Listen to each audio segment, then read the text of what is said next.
šį kartą turiu galimybę išbandyti dvigubo purškimo Ovox R8 langų robotą.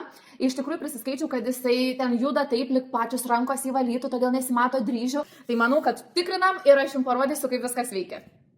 Matot, jis vaikšto, tarsi su ranka brauktum į dešinę, į kairę. Rankų judesio valymo efektas. Šiandien pasisekė, kad tokia saulėta diena, tai dabar bandau pažiūrėti, ar nepalieka tų dryžių, kur ypač prieš saulę pašvietus labai jie matos. Bet sakykit, ką norit, jokių dryžių aš nieko nedarau, tik filmuoju. Darbas iš namų pasivadina.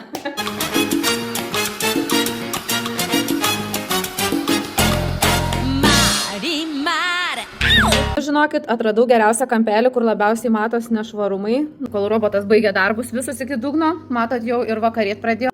Nu, patys matot rezultatą. Niekas čia papildomai nedariau. Esmė yra tokia, kad ne veltui tų švarių šluoščių čia įdėta daugiau, nes pirmiausia, mes turim sausą valymą praleisti per langą, kad praeitų ir surinktų visas dulkes, šiukšlės, purvus.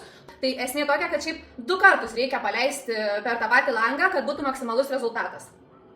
Aš tik šluostės kaitalioju.